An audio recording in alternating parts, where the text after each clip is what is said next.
The book of Hosea opens the collection of books known as the Minor Prophets. The Hebrews call this collection the Book of the 12.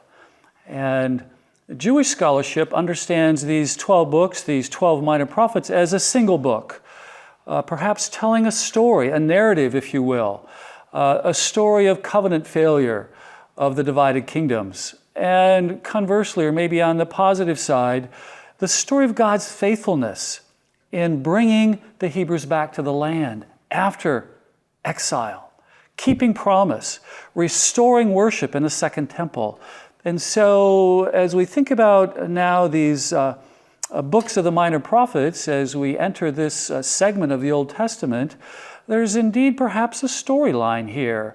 I'm inclined to think that the Jewish approach is a helpful one, to see these 12 books as a narrative, telling a story, so to speak, a plot line of covenant failure on the one hand and divine faithfulness on the other, as God will bring the people back out of exile and restore them, restore temple, restore worship, rebuild the city of Jerusalem.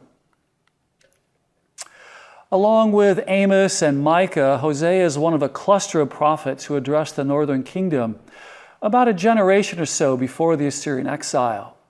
That key date for the Assyrian exile in the northern kingdom of Israel is 722 BC. And what I would have us just be mindful of here is this pattern of God's work. Before crisis in Hebrew history, oftentimes God is going to respond in such a way that there is emphasis and focus with a cluster of voices that are going to raise warning and bring instruction.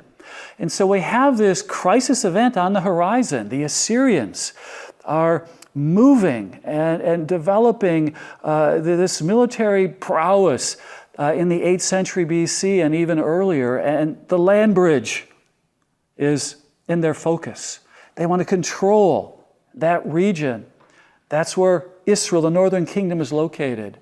And so 722 BC is that time of the end, so to speak, for Israel, the northern kingdom. The Assyrians will sweep through and destroy that kingdom and deport northern Israelites into Assyria.